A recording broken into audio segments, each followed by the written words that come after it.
Okay, I will go ahead and mute you now. So if you have any questions, you can put them in the group.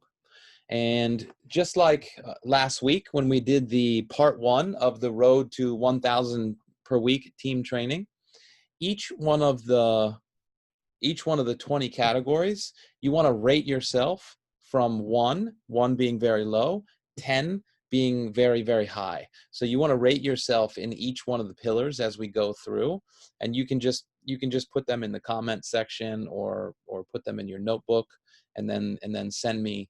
You can send me a screenshot of your rating in each one of your categories as we go through.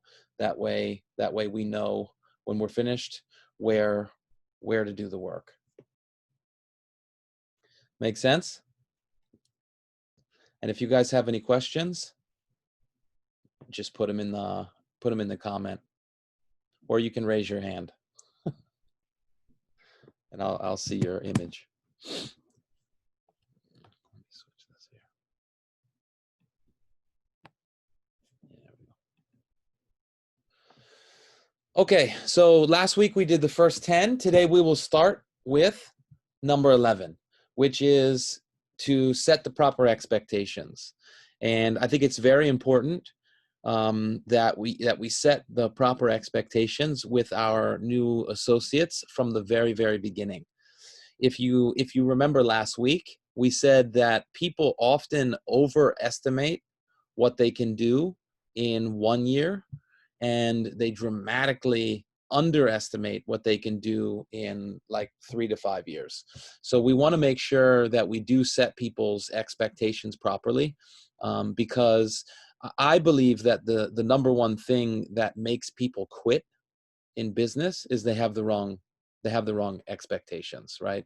If you're planning on getting a six-pack in the gym in a month, you're going to be disappointed. Right? So obviously that's something that takes time. So you want to make sure that you have the proper expectations. That doesn't mean that people can't grow really, really quickly. They can. And, you want to empower people that want to grow quickly and set up a strategy to help them do that. But the reality is, you want to set up the proper expectations. So if we're following the 1 3 5 7 rule, it's basically, in your first year you can make money, and you'll build skills, you'll build competency in the $1 million skills, the 7 skills that you learn in Eric Worre's Go Pro book. And then that's year 1, and then generally 2 to 3 is what Carmen says. You can build a full part-time income, right? A solid part-time income, which means basically sort of gold and above. And then 5 years is what she says. That's sort of what you want to shoot for, a close to a 6-figure income. And then 7 years and beyond is where you get mastery, and this is where you can build multiple 6-figure incomes and beyond. And remember, these are, we're building residual incomes. So, we're not trying to make a whole bunch of money all at once that then goes down and then up and down, right? We want to build solid residual income because that's what creates wealth. Okay, so in terms of proper expectations, the reality is that anybody can do this business, but not everybody will, okay? And we'll go over a little bit later some of the proper expectations in terms of the retention of your new associates that come into the business. We talked about this last time as well, but because of people's improper expectations and the low barrier of entry, right? Somebody can become an entrepreneur for $200-300. That is the cost of entry is very low, which means it's very easy to quit.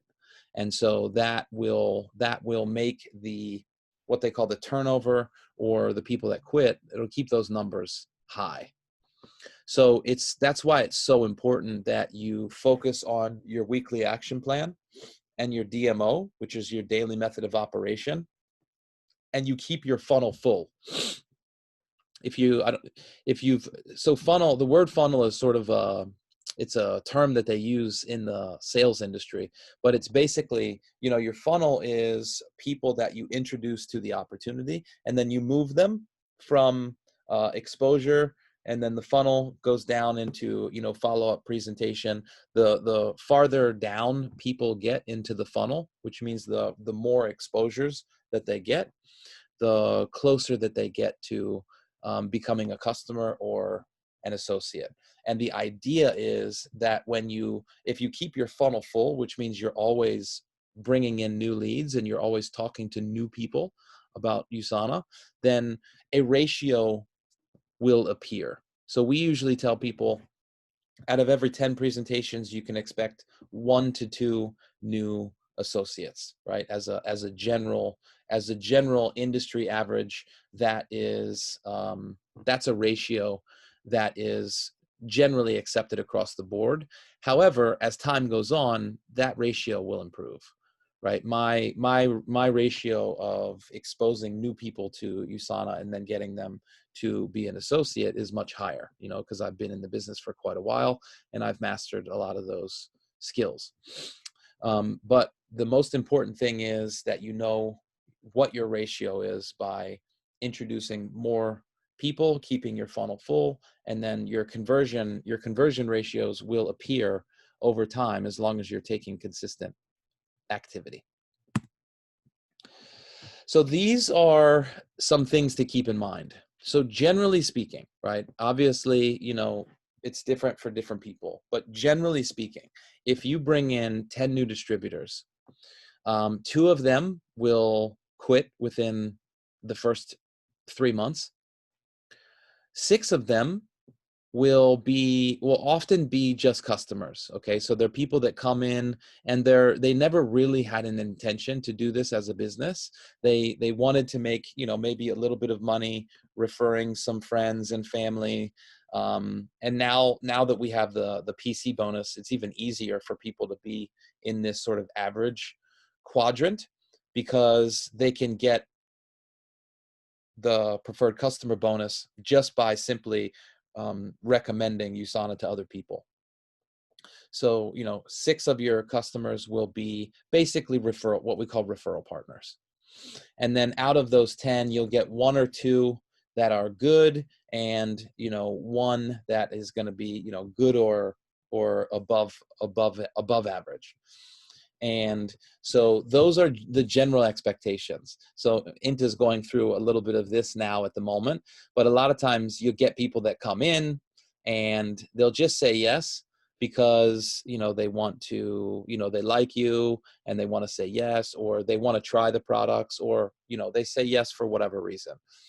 But when you ask them, you know, are you interested in learning more about the compensation plan or about the products, whatever, they just have, you know, other stuff going on, or it's not a priority for them, or they're just not interested. And that's totally okay. You know, this business is not for everyone. Not everyone is built to be an entrepreneur. And so that's okay.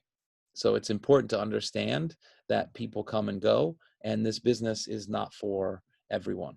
So you want to bring some acceptance to that. As I've been sharing with Inta recently, your goal is, when people to come in, is not to get them to do the business, but just find out what their goals are, right? Some people, they come in, they want to, you know, they want to make a couple extra, you know, a couple $100 a month, because they want to get their products paid for. Some people want to make a couple of $1,000s a year because they want to get, you know, they want to get a new car, or they want to get a television, or they want to go on a vacation, whatever. Some people will come in and they just want to get the tax advantages, you know, and that's also a possibility as well. So the key is that you don't want to push people to do something. You want to find out what their goal is, and then empower that. You know, just as an example, my wife Simmer and her sister Deep, who are now, you know, they're gold directors and they do USANA full time. They did basically nothing for 2.5 years. Their first year in the business, they didn't make any commissions because they didn't enroll any people, but they got $6,000 back in their tax return their first year.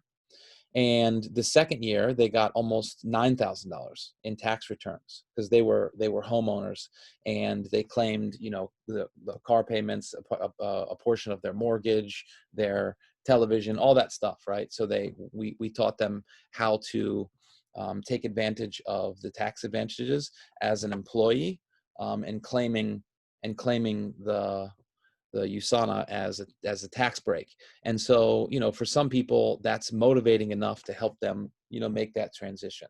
So you never know. I didn't have a lot of expectations for Simmer and Deep to do the business, but over time they went to convention. They came to trainings, they took the product, they fell in love with the product, and ultimately they converted basically from a customer into an associate. So you never know. So the other thing about this is the averages are the averages, right? These are ratios that have emerged over long periods of time. So they are pretty consistent. But we say you get 2 good out of every 10. That doesn't mean your first 10 you'll get 2 good ones, right? It might take you 20 or 30 or 40 to get the ratio to appear. Carmen always says, it might take you 40 associates to get the 4, it could be your last 4 people of those 40. So the ratios will generally hold across time, but it doesn't mean that every 10 you're going to get your 1 or 2 good ones. Okay. Sometimes you'll go through a drought, you'll get none, and then all of a sudden, you'll get a bunch. That's just the way that it works. Your job is to stay consistent over time. So you can't say the wrong thing to the right person, and you can't say the right thing to the wrong person. So this is a saying that I believe is not just in network marketing, but in general, right?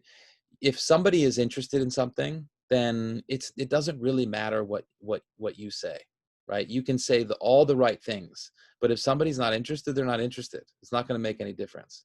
And you can say, I have firsthand knowledge of this. You can say all the wrong things, right? You can do a terrible presentation, and it doesn't matter. If somebody's looking and they like what they see with USANA, they've seen a couple of videos, it's not really about you, right? They see this, they're looking for the opportunity, they're ready to go. So it's important to remember that you don't worry about getting things perfect or having it be, great. It's not about that, right? When you're in, especially when you're in the beginning, it's a learning phase, and trust the third-party resources. And just trust that if you're doing your DMO and your weekly action plan and you're doing it consistently, you're going to meet the right people. That's just the way that it is. So number 12 is train and empower your team. Okay, it's very important that when people first start, that you get them into a training program as soon as possible, because the reality is that people are never more motivated than they are when they first begin. So you don't want to overbear them with videos and trainings and like that, right? You don't want to do too much all at once, because if the person is not super hungry and you're just giving them a bunch of videos, then they'll get overwhelmed and they'll do nothing. Always remember, confused people do nothing. So if you give somebody too much information all at once, then they'll do nothing, right? So the best thing to do is you give them one video at a time, ask them to give you what they've learned, and then give them another video, ask them to write down and send back to you what they learned, and then just go like that through the company, the products, Dr. Wentz's story, like that. So you sort of go one video at a time, and you're going through that training process with them. Okay. So I always, I think the first 2 to 3 months when somebody's in the business are the most crucial time. That's their premium platinum pace setter time. That's when, you know, if they can get preferred customers, they can start getting some wins, some little wins stacked up over time. Then they'll stick around, and, you know, they'll have some fun. They'll enjoy the process, like that, right? Once USANA gets into people's their heart and to their blood, generally people will stick around forever. But you wanna really make sure that you're guiding people um, in the beginning as much as you can. So you want to put some agreements and some accountability into place. Okay, so like I said, work closely with new associates for 3 months. Have a weekly call set up. Okay, this is really important for just checking in with people, making sure that that they have their weekly action plan, they have their DMO, they're doing it daily. I like to at least touch base with my new people at least every other day, if not every day, just to check in. Hey, how are you doing? How are things going? Like that. But bare minimum, you want to have a coaching call booked in each week, once a week, where you can go over, you know, what's been going well, what are some areas where maybe they're struggling and they want a little bit of help in, like that. So that weekly call is super important. And then the weekly action plan, I can't overstate this. The weekly action plan and the DMO are really the heart and soul of this business. If someone is going to have success in USANA, it will be because they're tracking their weekly action and they're tracking their daily activity. Not just in USANA. If somebody's going to be successful in fitness or their job or, you know, or in USANA, they will be tracking their activity. Anything that you do not track, it will not end up, you won't get the result that you want. It's just the way that it happens. So to me, it's really important where you have that weekly coaching call with the person and they're submitting their weekly action plan each week, so that they're staying focused. If they're having any troubles, you know, you can get that stuff out of the way so they can stay focused. And it's best if you can do it somewhere around the Sunday or Monday. If you'll notice, if you go too far into the week without reconnecting with your purpose for the week and getting really clear about what your weekly goals are, then the farther into the week that you get, the less focus that you'll have on what it is that you're trying to create. If you can put a practice in place where either Sunday night's usually a good time, but Sunday or Monday, you're reconnecting to your why, you're setting your CVP goal for the week, you're setting your weekly targets for the week, you're much more likely to reach those at the end of the week. You got to keep your eye on the prize. And then it's very important that you empower people versus enable people. Okay, this was a huge weakness of mine in the beginning, because when I first started, I got really frustrated. I actually signed up my younger brother as an associate, and he went to convention and he was like super fired up, and he wanted to be the leader in Maryland, and he was like super pumped. And I was a pretty new leader. I was a pretty new associate at that time. I think I was a silver director. And I didn't really know how to coach him. I didn't know how to train him properly. So what I knew was how to do things myself. And so I just did everything. So we signed up about maybe 10 of his friends and some people in this local area. And I ended up, every time somebody had a question, I would jump in and do it. Every time somebody needed a presentation, I would jump in and do it. I did the weekly trainings every single week. It was me. I did everything. And what ended up happening was, because I wasn't mentoring anyone or duplicating what I was doing with them, when I went to Indonesia, my entire American leg just collapsed. My brother quit and everybody else in that team quit. So that was when I learned that lesson loud and clear, which is it might take a little bit more time when you're actually mentoring with someone. So it might be easier for you to go in. Sorry, it might be faster and easier for you to go in and do it for them, but ultimately it slows down their growth and development, right? It's like having it's like having a kid where you tie their shoe every day, right? They go to school and maybe their shoelaces look magical, right? They have perfectly tied shoes, but if they don't know how to tie their own shoe, you're actually doing them a disservice, right? So the key is to empower and don't enable. So when you have associates, for example, that ask you questions, the best thing to do is show them where they can find the answers on their own. Okay, they might get annoyed with you, and it might take them some extra time, but you're going to teach them how to do things themselves, so that when they get their own people, they'll always do what you do. So if you teach them that you do everything for them, when they get new people that come in, they're going to try to do everything for their new people, or worse, they're going to try to get you to do everything for their new people.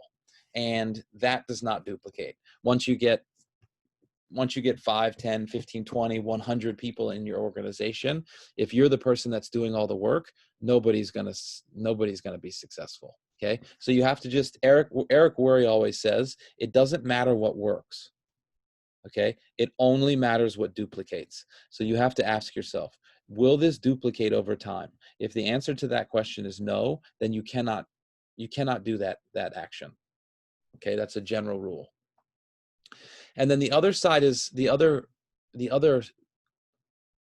point there is building both sides of someone's business. Okay. I also made this mistake a lot in the beginning. And that is in our business, you only have two sides. So you have a left and a right. Okay. Oftentimes you can help by making a power leg. And you can help your new associates by putting other people underneath of them. But if you put people on both sides of someone's business and they start getting paid for not taking action, then you have made them weak.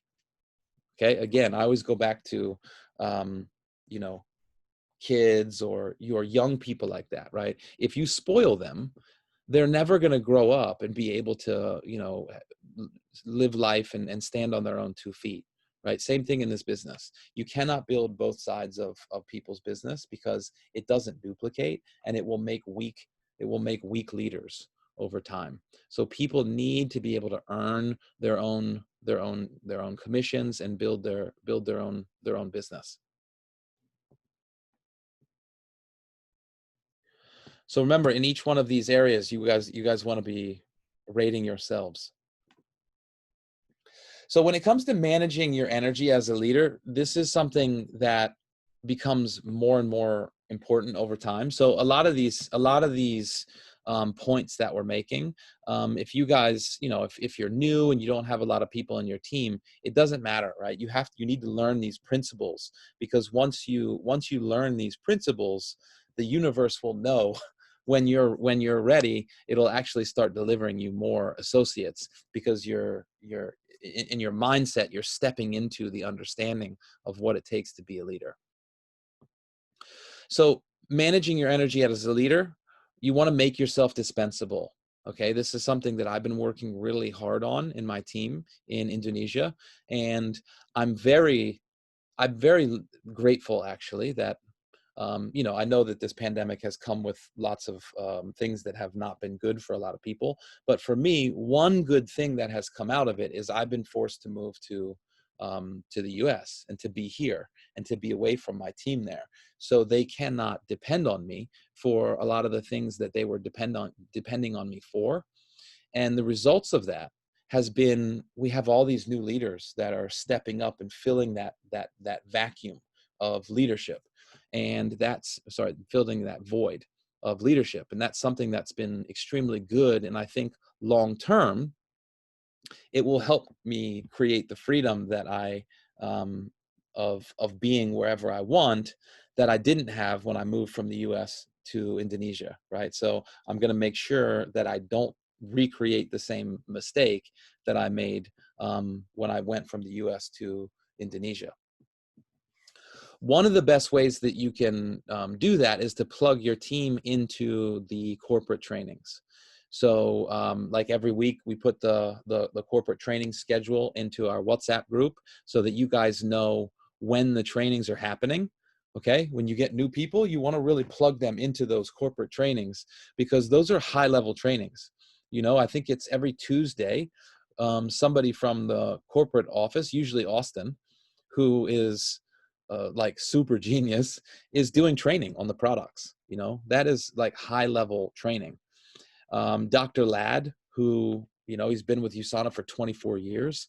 Every Wednesday, he's doing, he's picking one of the optimizers and he's doing trainings on the optimizers. Every Thursday night at this time, we have the work from home presentation, right? Which is that's a guest presentation where you can invite your people and they can learn about the opportunity to work with USANA, right? These are trainings that you want to be using as a leader to plug your team into them, so that they become independent. And that ultimately is the goal. This is rule number one that Eric Worre says in GoPro is the ultimate goal from the very, very beginning should be able to make your new people as independent of you as possible. So number 13 is personal productivity. Okay, again, this is something that I've been very guilty of in the past. Like all of these points, I've gone through all of this, right? So this is why I know all of these points are so true. And that is that you have to, at least to 50 and 100K, you have to constantly be recruiting and sponsoring new people. Because remember, only 1 or 2 out of every 10 are going to be people that you can count on as strong associates that are going to be building their own business. And what that means is, as you're building multiple legs in your business over time, you're going to have to keep bringing in new leaders and creating new teams, right? Because once you start building on 4 legs in your USANA business, your income will just start multiplying. And but that's going to require that you keep bringing in your new associates, right? Because remember, it really only takes 1 or 2 strong leaders on each one of your legs to set up that long-term residual income. If you have one gold director basically on each leg, you're an emerald director making multiple 6 figures for forever. And so once you start building on those, have 4 solid legs, now you have passive residual income long term. Okay. But you don't want to rely on your team to be building those strong legs for you, right? It's not the right mindset. It will cause frustration. And if you're waiting on other people to do stuff for you, it's not emotionally, it'll cause a lot of ups and downs, and it's just not good. Right. So you want to make sure that you stay in that sponsoring mode until you're, I think Carmen says at least Ruby or Emerald. So you want to be spending 70% of your time doing income producing activities: prospecting, inviting, presenting, following up, getting new distributors started, right? Those are the 5 income producing activities. The other 30% you can spend training your new associates in their first couple of months in the business. And what you're training them in is their weekly action plan, their DMO, and then those 5 income producing activities. Okay. And you want to beware of what Carmen calls management mode.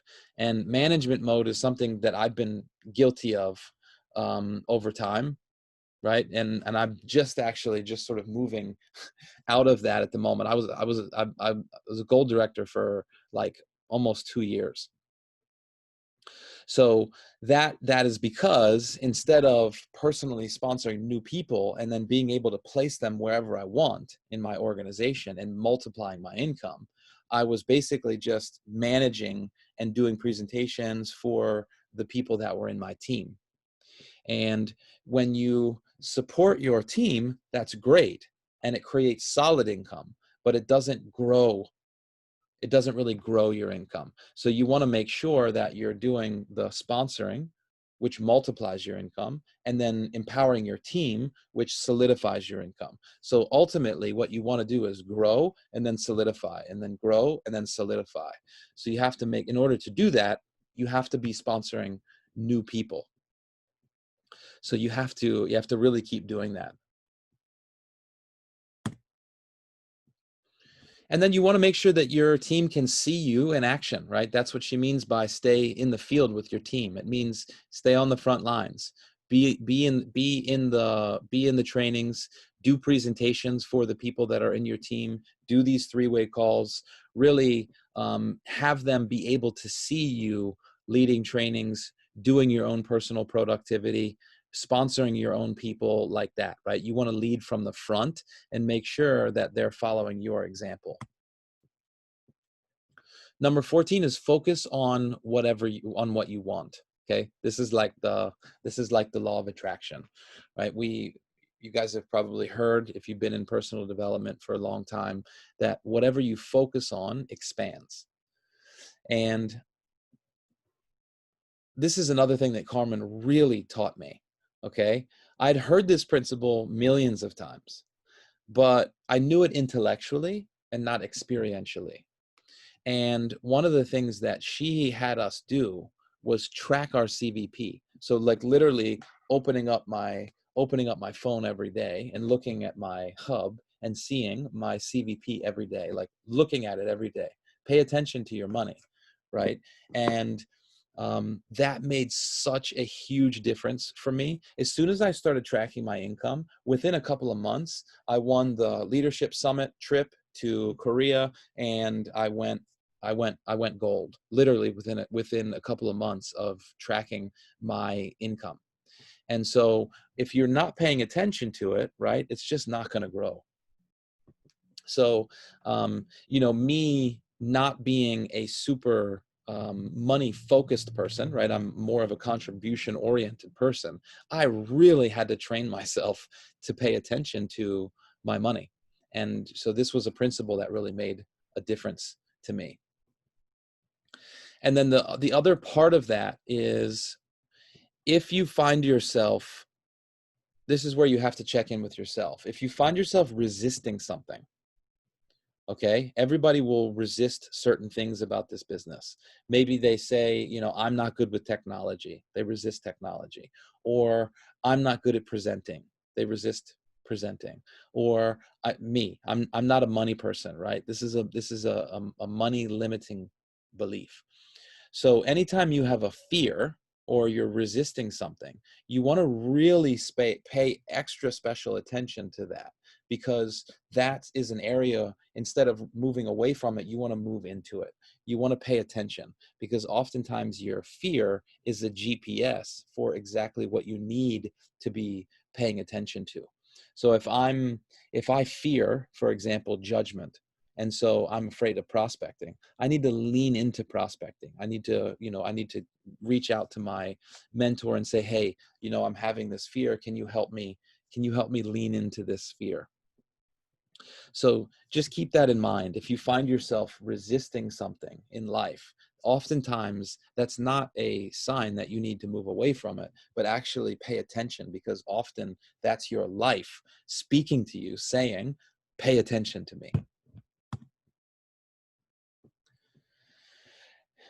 And thoughts, sometimes they say thoughts become things, right? Whatever you focus on, you manifest. So make sure that you're paying attention to what you want, right? If you're constantly complaining and you're focusing on what's not working, you're going to get more of what's not working, right? So make sure that you're paying attention to your thoughts and you're paying attention to your language, because your words will create your world. And when it comes to language, no colluding. Okay, if you don't know what colluding means, it means don't get into gossiping and some sort of agreement reality, right? A lot of times people that are in the team, they'll start whispering to each other and talking to each other. And if somebody has a complaint about the compensation plan or a complaint about their leader or whatever the case may be, then it creates agreement between people, and it creates gossip. And when you start getting that type of dynamic, it can really destroy a culture of a team. So you want to make sure that when you're what they say is that talk up when you're down. So that means if you're feeling disempowered, talk to your mentor, get some coaching, ask them to help you see things a different way, right? And then when you're excited, when things are going well, when you're empowered, that's when you want to talk to your team. So you talk up when you're down, and you talk down when you're up, when you're excited. So that doesn't mean that you have to pretend or be fake, right? People can tell when you're fake. That doesn't work, right? You want to make sure that you're being real. Just don't complain with people or just agree with their complaints, right? You want to be authentic. I've been through a lot of ups and downs in this business. So when people come to me and they're having a really difficult time, I don't tell them that, they shouldn't be feeling that way, or, I'll just be real, right? If you've had that experience, tell them your experience, what you've gone through, and then some of the things that you were able to do when you were in that same position yourself to help you get through that. So you want to make sure that you're bringing that authenticity and you're bringing that positivity, but you're also being real. You don't want to, like Tony Robbins always says, right? You don't want to pretend like there's no weed in your gardens. If you just walk out and you say there's no weeds, there's no weeds, there's no weeds, right? This idea of just positive thinking type of attitude, that's not what we're talking about. Because just because you pretend there's no weeds in your garden doesn't mean there's no weeds, right? You want to be able to look out and see what's going on for real. Like go out to the garden, look down, find the weeds, and pull those things out, right? So being able to improve and get better requires you being real and authentic about what is going on in your life, so that you can do something about it. So positive denial doesn't help. And this is what I believe, that maybe more than anything, this industry helps people become emotionally stable, because the boat gets rocked a lot. You have to really deal with people all the time in this business. And it's kind of like a meditative practice, in the sense that, the more adversity that you have to deal with, the stronger that you become when you come out on the other side. So that in this business, there's going to be a lot of ups and downs. And that requires that you have some strategies in place, whether it's meditation or exercise or, personal development is so important, because you need to master the emotional side of this business. Because the reality is, 90% of this business is psychological, it's emotional, right? The skills, when it comes to the skills that it takes to be a $1 million earner in this business, there's only 7. It's not super technical or complicated. The rest of it's all psychological and emotional. So this is one of your homework for the week, is you want to write down your 10 characteristics that you want from your ideal teammate. So we'll write this down.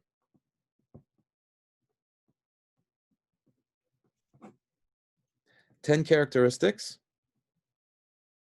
of your ideal team members.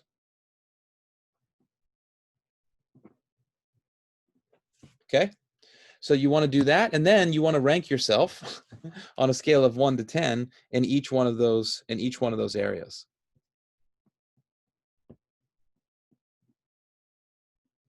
So that's something easy that you guys can do tonight and put in the group by tomorrow, is really get clear about these. Because the reality is, if you're expecting someone, for example, to have integrity, and to be on time and to do what they say they're going to do, but you're not doing that, then you're not going to attract that type of people. Because the reality is you don't attract what you want. You attract who you are, right? So your character is going to be the thing that you create in your business. So if you want certain characteristics in people that become part of your organization, you have to be that in order for you to create that in your team. And as you grow in these areas, right, it's important that you be honest with yourself about where you are on a scale of 1 to 10, because in the areas where you're on the weaker side, these are areas that we really need to really focus on so that you can get stronger. Because the stronger that you get in these areas, you're going to see, okay, you start attracting more people that have that characteristic. And this is what I mentioned a second ago, right? It doesn't matter what you want, right? What matters is who you are. And that's why we start with be, do, have. Because if you want to have people that have a lot of, that are driven, if you want to have people that have a lot of integrity in your team, if you want to have people that are focused on growth and development and rank advancing and really developing their business, then you have to be that in order to attract that. That's just the way that it is. People are not going to follow someone that they don't feel like is embodying the characteristics of what they want in their life. And that doesn't mean that you have to have it all figured out or you have to be perfect, but you have to be clear about what these characteristics are and be consciously working on them. So this brings us to point 15, which is really about intentionality. And Oprah is really the one that has taught me the most about intention and intentionality. And this is really the idea that you have to have in your mind what it is that you want to create, right? It's called it's like an intention. And they taught us in Landmark, which is the personal and professional development company that I did a lot of training with. Every time I went into before I went into a meeting, they had what was called a clearing session, which means you get out all of your complaints, you get out all of your the junk that might be in your mind or whatever, and you can put that to the side, and then you create what it is that you want out of this presentation, out of this meeting with someone. And this is a muscle, just like going to the gym. Creating intentions and creating possibilities are a muscle. The more you do it, the more you make it a habit of creating intentions and creating possibilities for how your day goes and how your conversations go with people, the more effective that you will become, and the more that you will start creating what your positive intentions are.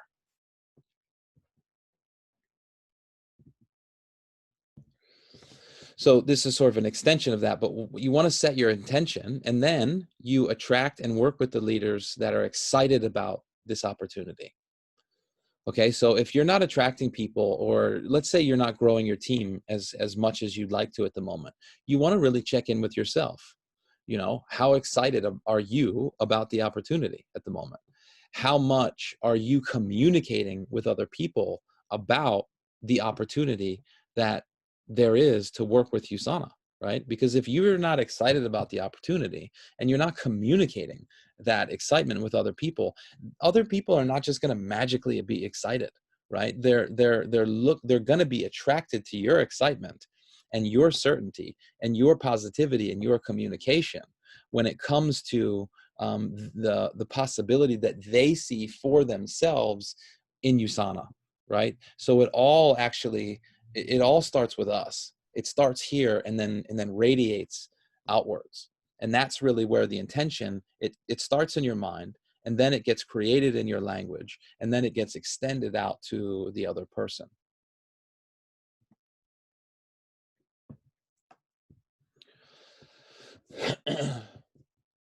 So what we think about, we bring about. That's Carmen's phrase, but it's good because it rhymes, right? What we think about, we bring about. What I think about, I bring about. What I think about, I bring about. It's a good little phrase that you can say to yourself when you're walking or you're doing your exercise or whatever. Just really train yourself. What I think about, I bring about. What I think about, I bring about. It's very important to keep you connected to the power of your speaking and the power of your intentions. And then I believe this is super important as well. Tony Robbins also talks about the fact that success leaves clues, right? People that have success in life, they leave a roadmap. They leave a blueprint for how they got there.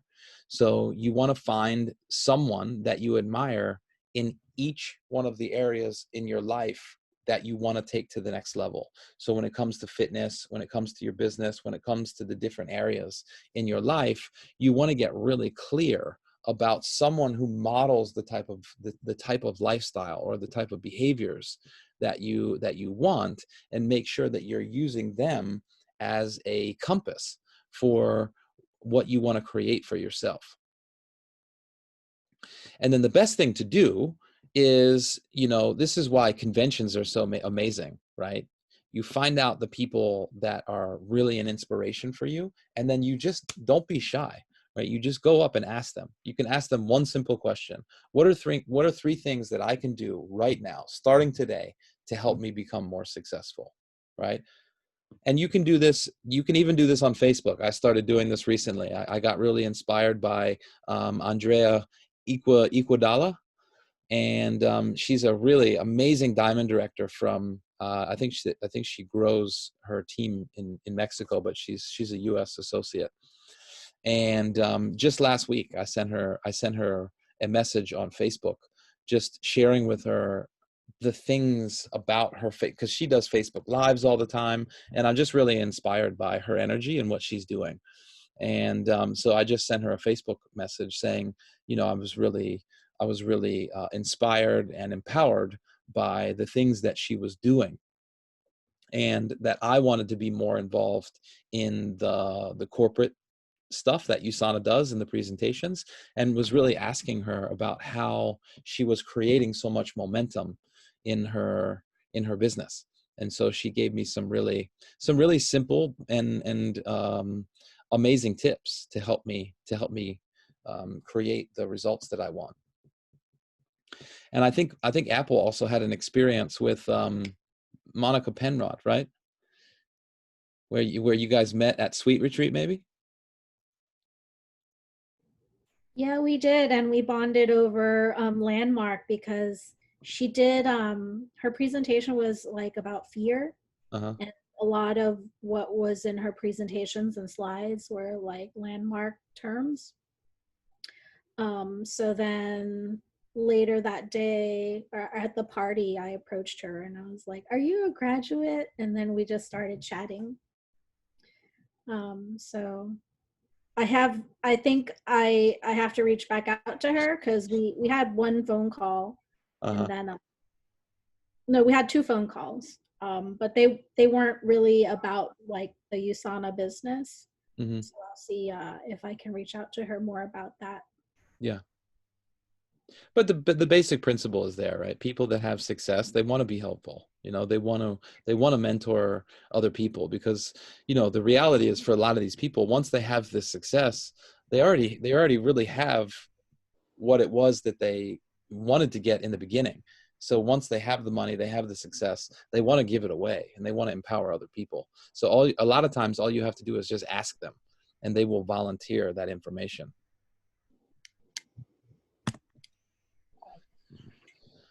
So this brings us to, I don't know who, some people attribute this to Robert Kiyosaki. There's so many people attribute this to different people, but I guess it doesn't matter who said it.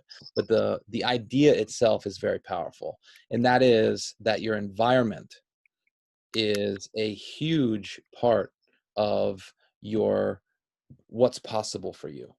Right? If you hang around with a bunch of people that are settling for the status quo, and they're okay with mediocre and that type of thing, then that's going to put a limit on what's possible for you.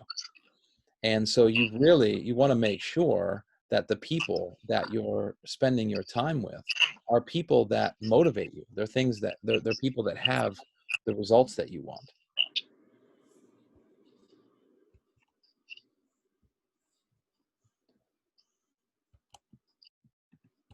Sorry, I just want to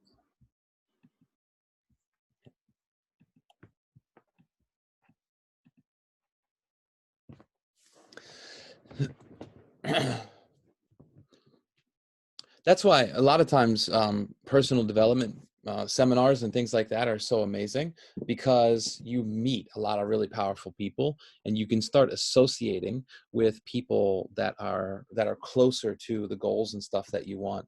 And a lot of times, you do these personal development seminars and things like that, and you realize, when you look around, you're probably spending time with people that, maybe they're not up to the kind of games or the big games that you want to play in your life. And sometimes, you're faced with difficult decisions in terms of, who you spend your time with, and the things that you spend your time doing. Number 17 is something that I think I can't say enough about, right? And this is where Carmen has probably had the biggest influence on me. And that is the integration of your business with the things that you're passionate about, right? She's the one that really taught us, become a nutritionist, become a personal trainer, do your group fitness instructor trainings, like do the things that you love doing. And that's ultimately, it's going to give you more energy. It's going to give you more power. You're going to find great prospects for your business by doing the things that are aligned with A, what you're passionate about, and B, figure out a way to integrate that into your business. So if you love dancing, dance. If you love painting, paint. If you love things like that, look for ways that you can get certifications in different things, right? These are the best places to find people that are like-minded and have similarities with you and would be great for your business, because there's already congruence and alignment with that person. So if there's something that popped into your mind as soon as I started talking about that, that is your subconscious mind talking to you, saying, I need to take action on this. So if something popped into your mind, write it down and send it to me, so that there's some sort of public declaration, and we can support you in creating whatever that may be for yourself. That's not pointed in anyone's direction. I'm just saying. We talked about these last time. I'll take a screenshot of this and I'll put it in the group. These are my favorite books: Think and Grow Rich, Ask and It Is Given, which is basically the book that gave rise to The Secret. Obstacle is the Way is the Way is my favorite book at the moment. Very, very closely behind another book called Mastery by Robert Greene, who is Ryan Holiday's mentor. So I read The Obstacle is the Way. Ryan introduced me to Robert Greene. Robert Greene has a book called Mastery that I'm about halfway through right now, and it's literally exploding my mind.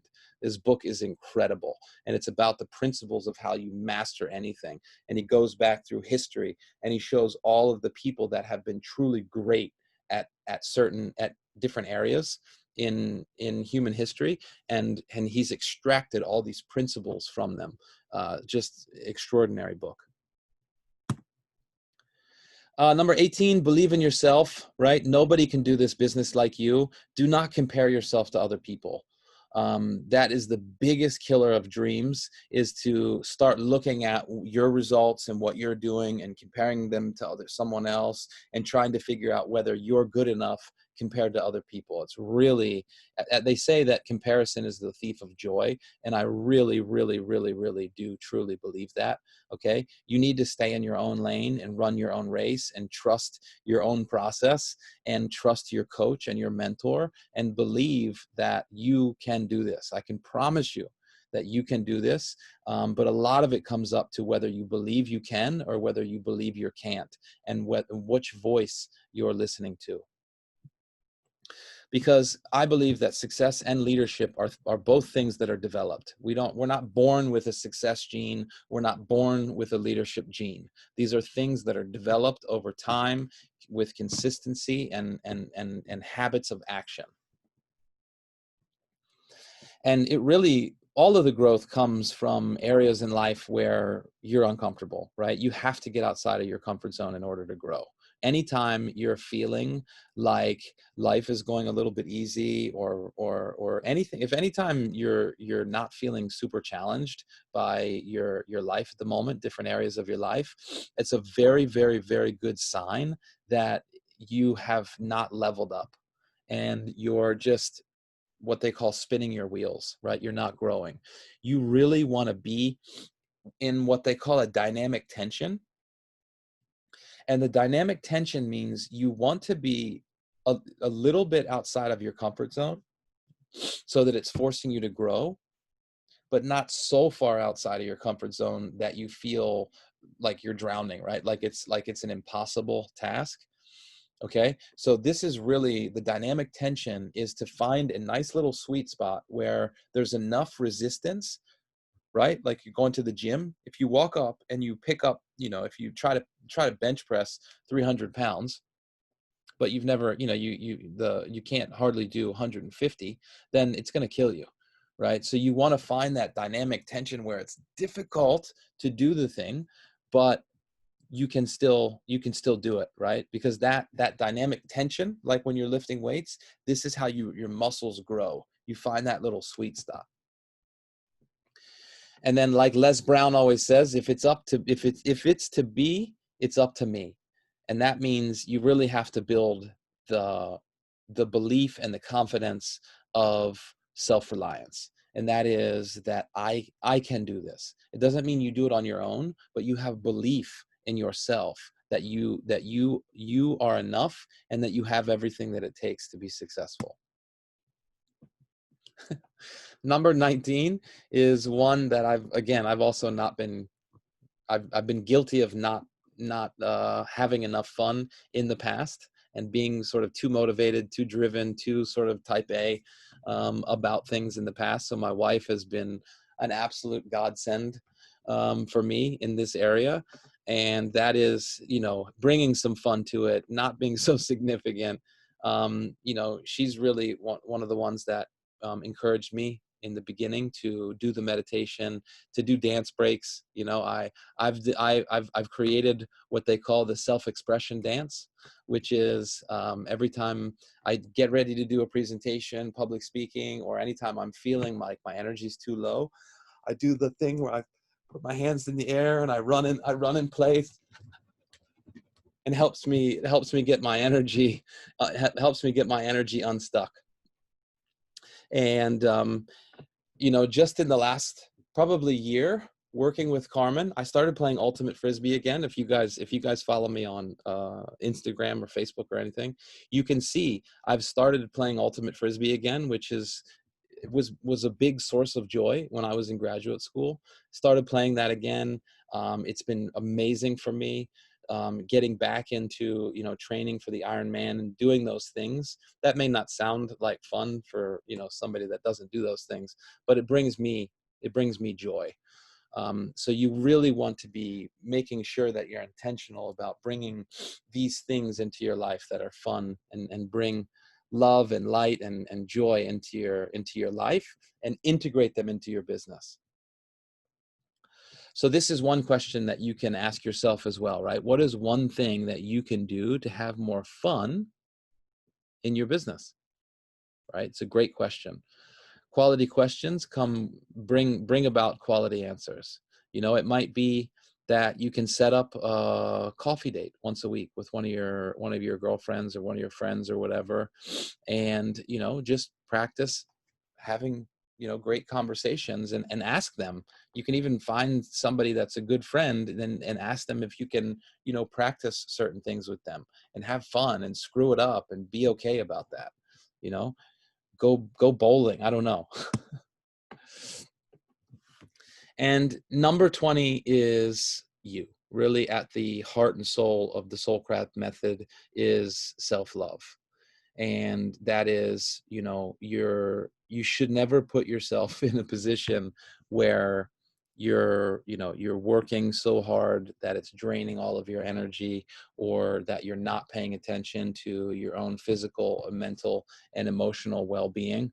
I really have come to learn in my as time has gone by, that my spiritual health is really the thing that gives power and energy to everything else in my life. If I do my meditation every morning, and I do that time of reflection every morning, then the quality of my day and the quality of the results that I produce in my life are significantly different. And I know that's because I can bring a certain lightness and letting go of the significance of things, and that really comes from my spiritual fitness, is what I like to call it. So, and just remembering that you bring yourself into everything that you do. And so if you're depleted, you're going to bring that into your business. You're going to bring it into your relationships. You're going to bring it into everything that you do. So make sure that you have these spiritual practices, these self practices, whatever you want to call them, to make sure that you're not pouring from an empty cup, right? You're filling yourself up emotionally so that you can then pour into your business, into your relationships, into your business, into everything. And this is a wonderful question from Cheryl Richardson. And she says that, what if what is missing is you? And so consider that there's nothing missing, and that it's all an inside out game. And that when we master our relationship with ourselves, and we believe that we have enough, and that we are enough, and that we have everything that we need, and that we can come from that place where we're whole, complete, and perfect, exactly the way that we are, and then have that be where we come from into our business practices. So these, just to end on, these are 7 areas that you can bring intentions into your own life. Okay, you need to be really clear about your own purpose and your own passions. You need to be really clear about what your vision is for your own health and your own wellness, right? What does that picture of health and wellness look like for you? This is where dream boards are like so important, right? What does financial health look like for you? What are some of the financial goals that you have for yourself, right? What's your intention for your personal development, for the relationships that you have in your life, right? Do you have a plan for your self-care and for the connection that you have with the people in your life? You really need to bring this kind of intentionality and bring a game plan with you into all 7 areas of your life. Because if you don't have an intention, then you just have to settle for the way that it turns out. And that is super important when it comes to your own personal journey. So those are the 20. We've now gone through 20 of them in terms of the pillars of success for your own business. We're at 9:15, so we need to wrap up. But you guys have the sheet, hopefully, from last week, of all of the key points. So make sure in the group, one thing I want to see is your 10 characteristics of your ideal customer, and then on a scale of 1 to 10, where you're at. And then the other thing is, what is one thing that you know that you can do to bring, what is one thing that you're passionate about that you can do to bring into your business?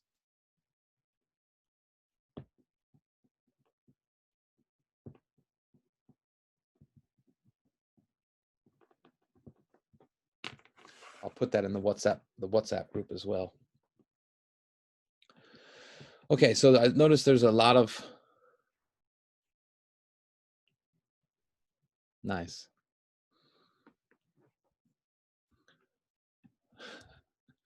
Okay, this is great, Inta. So I will copy your comments here, and we can. I'll send that into the WhatsApp group between us, and we can keep those.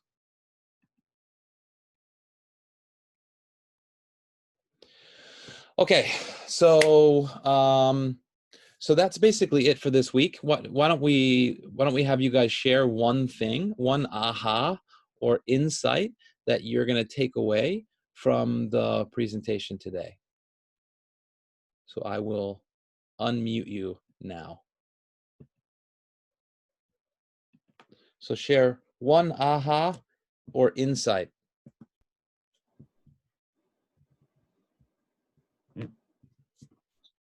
I'm scrolling through my notes here.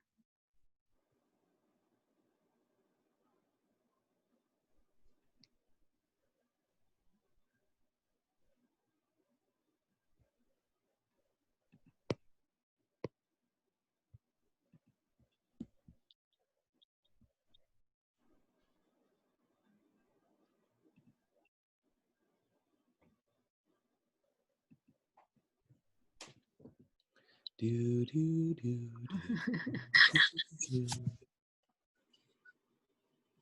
Right. Now, for me, it's a physical strength. I just want to do my, like, you know, I'm just practicing more like human bridge and handstands. Okay, great.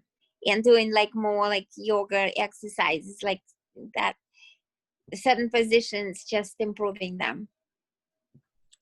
Okay, got it. And did you learn anything new today, or anything that stood out to you as particularly important?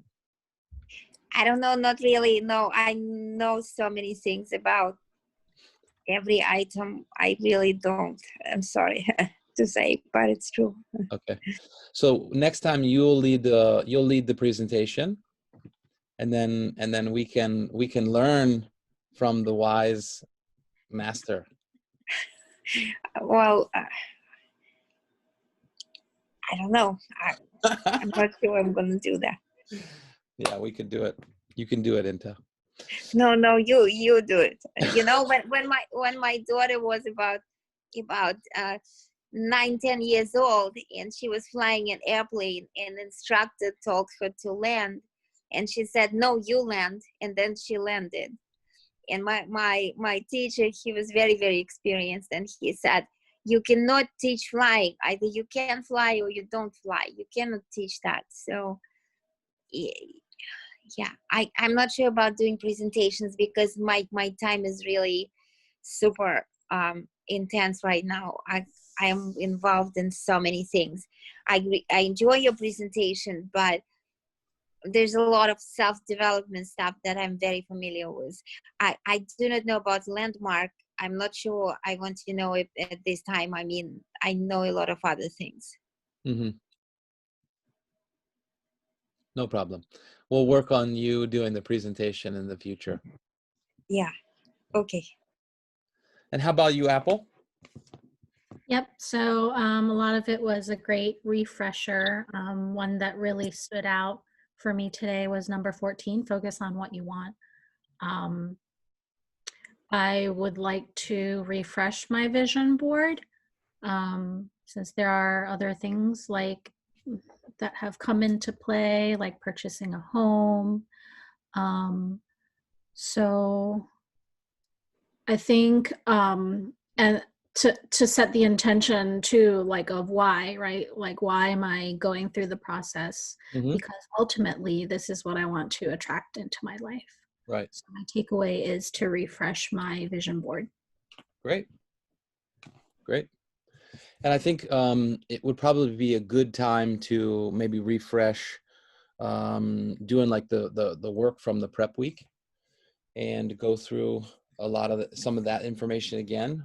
with you sort of in this new space where you're at. You got some new preferred customers coming in. You have some new flow of energy and momentum. So that it would probably be good, definitely, to get reconnected to, you know, your why and what you want to create. Yep, for sure. It's never a bad time to get connected. Okay, so I think that is it for this evening. Do you guys have anything else that you want to share before we close? Yeah, can you just share that the questionnaire again with the items? Can you just share it again, because I do not know where it is. I'm just really very busy at the moment. Okay, sure. It's a little crazy. I'm sorry. No problem. Yeah, if you just put it again, and then I'll reply, but I'm not sure if it's going to be today. It's going to be sometime tomorrow. Yeah, sure. No problem. I'll put it in the WhatsApp group. Thank you so much. And thank you for the presentation. You're welcome. I have a question for Inta. You wrote in the comment in the chat that you hung out with the richest people in the world before COVID. What were you doing with these richest people in the world? I cannot really talk much about it, but that's one of my line of business. I work with them very closely. And your standards go very, very much high up when you hang out with those billionaires. Are you prospecting them for your clients? Not really. I'm working with them. I cannot really, it's very private, but I work with them very closely. Okay. All right. Are any of them single? What's that? I said, are any of them single? No, I am pretty much like businesswoman. I don't look at those aspects. So I'm sure if, I live by Central Park. We have a billionaire mile. I do not know if many of them are still in New York. Some of them are. You can just go around. What is it? Billionaire mile? Oh, that's where all the billionaires live? There you go. Yeah. Just got to go hang out in Billionaire Mile and just set your intention. Exactly. All attraction. All right. Okay. Cool. Thanks, guys. Have a great evening. We'll see you next week, same time. Good night. Bye, guys. All right. Good night.